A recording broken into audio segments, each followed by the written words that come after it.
Just so you know, this show is about scary stuff. So don't say I didn't warn you guys. And remember, don't be scared.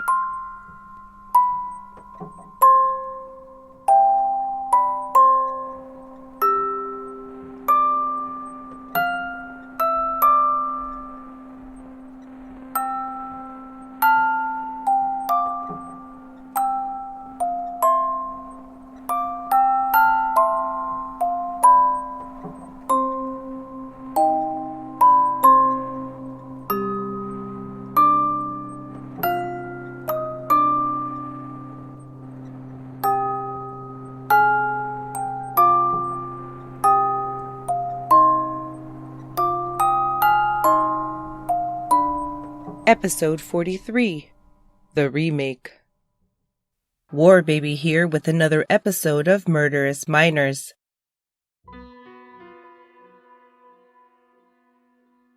The debate regarding how negatively violent content influences children has raged on for decades, and we still are no closer to a definitive conclusion. If there were indeed an established definitive link between content and violence, I would assume that more would be being done to limit our kids' exposure to such content. But as I speak, we've done little. What must we as a society think when a killer, but more specifically a young killer, points directly to a certain film, TV show, song, or video game as a direct influence of their violent actions? Apparently, nothing. As we head into Halloween, I bring you the first episode in the Countdown to Halloween series. Then, you'll find a minisode in your feed each day until the 31st. I hope you find these cases to be of interest.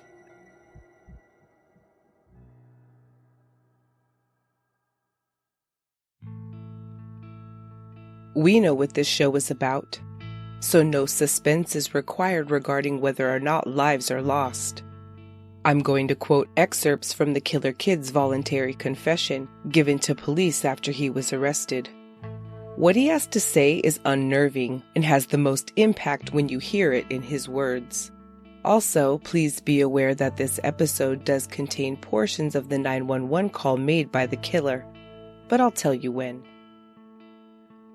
We'll start in Annetta, South Texas, a tiny 1.9 square mile town tucked away in northeast Parker County, population around 520, with a median income of just over $75,000 a year at the last census.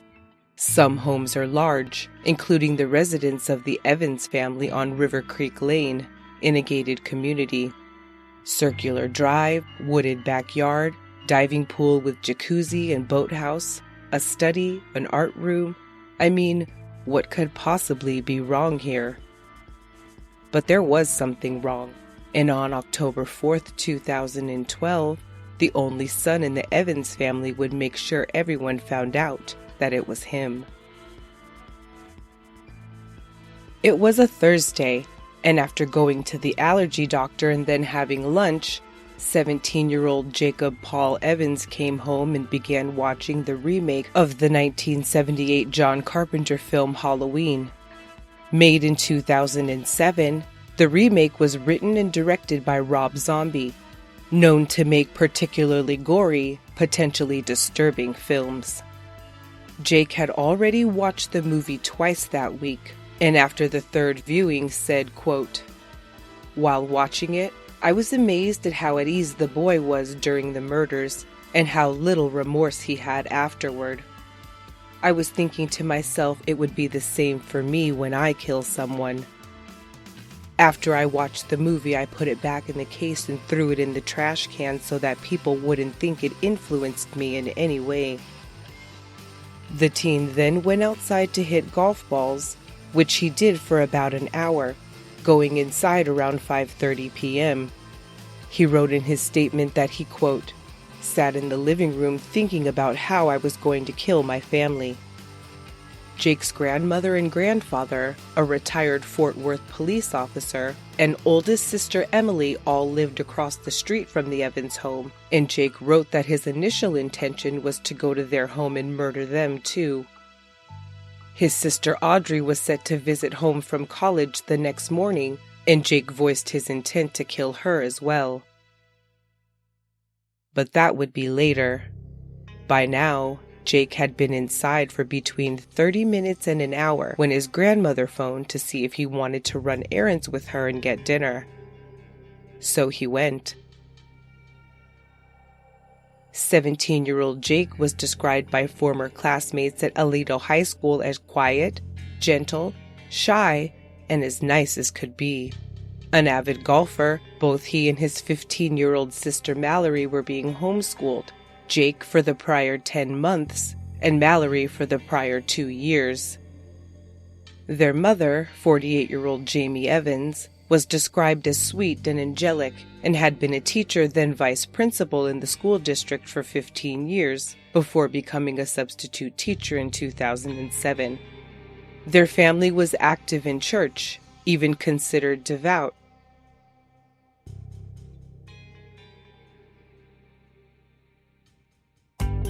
Murderous Minors is brought to you by Away, who know that everyone has a different travel style. That's why they make their carry-on in an array of colors, 2 sizes, and 2 materials, a strong yet flexible polycarbonate and an anodized aluminum.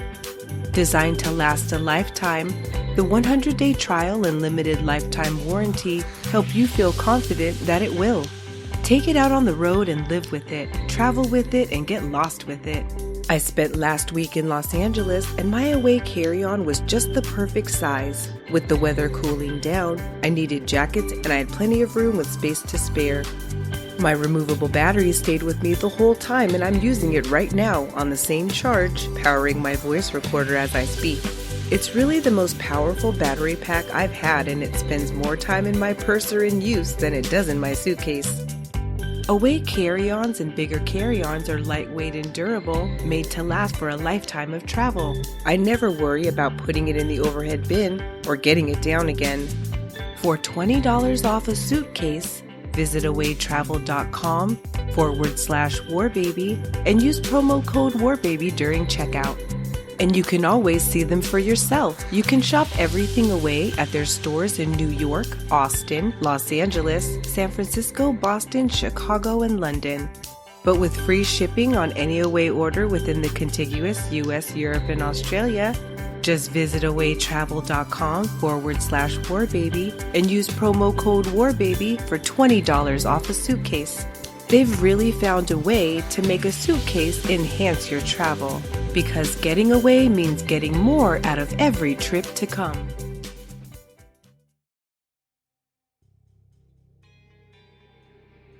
Once dropped off by his grandmother, Jake described eating his dinner out in the pool house while watching Family Guy on TV. His mother and sister Mallory were watching a presidential debate, so after dinner, Jake once again took to the grounds of the Evans home to hit golf balls. At 9 p.m., Jake retired to his room and watched Family Guy for a few minutes before Mallory came in to see if he wanted to watch a movie with her.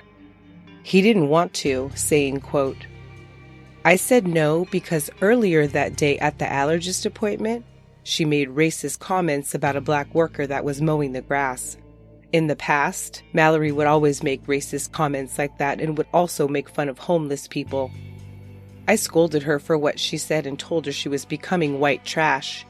We continued arguing in the doctor's office, and when we got back into the car, I told her to look up the word lynching and to see if she had the same opinion about black people.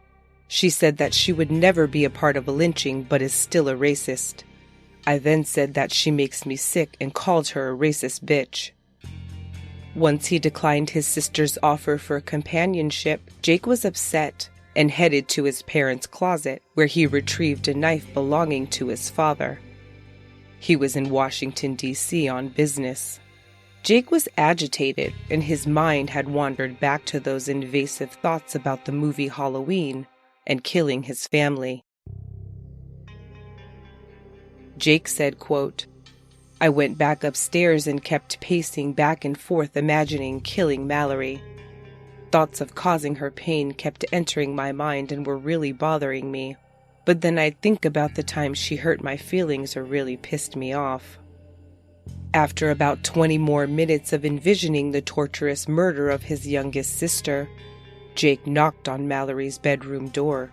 She agreed to watch the water boy with him, and the siblings settled in. But after just a few moments, Jake told Mallory he's going to the family's art room to get a pin, and left. Once alone, Jake again fantasized about murdering Mallory for another full 30 minutes. Jake still had his father's knife on him, and he returned to where Mallory was watching TV. He started a pillow fight with her as a means to begin his attack. However, he had a change of heart, saying, quote, "After a while, I thought to myself that if I were going to kill my mom and Mallory, I wouldn't want them to feel anything. So I decided to kill them with the .22 revolver I stole from my grandpa. I told Mallory that I needed to go downstairs for a little bit. After I saw that my mom was in the study, I went to my closet and picked up the pistol. I set it on the bed and was nervously opening the cylinder over and over again.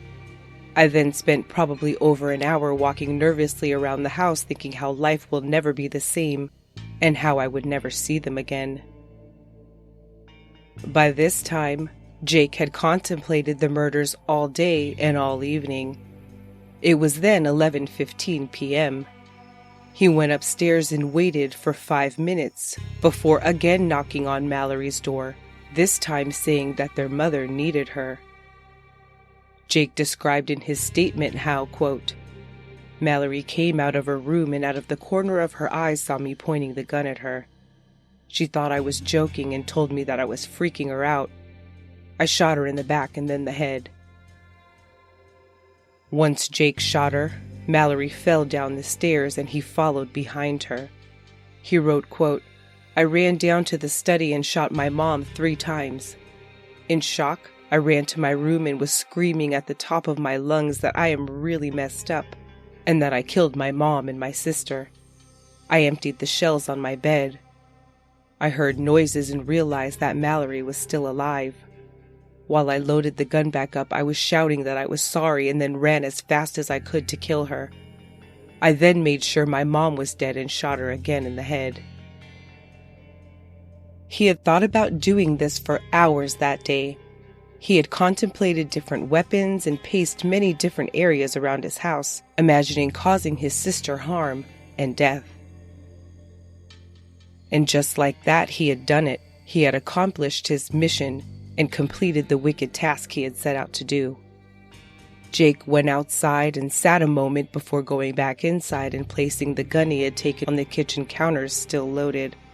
He then called 911 at 12:34 a.m. from the landline in the living room. The dispatcher registers shock but quickly moves into compassion as she gets this child to really talk to her. It's best heard in their words, and the exchange is much more insightful than it is graphic. He does confess and describe the murders. The dispatcher kept Jake calmly on the phone for 25 minutes until deputies came for him. Here's a greatly edited version of that call lasting almost 9 minutes that answers at least some questions. Okay, what's the emergency? I just killed my mom and my sister. You just killed your mother and your sister? How did you do that? I shot him with a .22 revolver. Are you sure they're dead? Yes. Okay. I want you to stay on the phone with me, okay? Are you all right? Yeah, I'm fine. Okay. Hold on just a minute. Where is the gun? It's on the kitchen counter. Okay. It's a .22? Yes. Okay. Hold on. Jake, hold on. Stay on the line with me, okay? Alright. Jake, Yes. are you on any kind of medication? No. Well, I've been going to the allergist a lot lately. Yeah. With my mom. But no, nothing other than that. Okay. How old are you? 17. You don't take any other kind of medication? I mean, other than like Zyrtec and like Advil and, like Sudafed and stuff like that, for the allergies and headaches.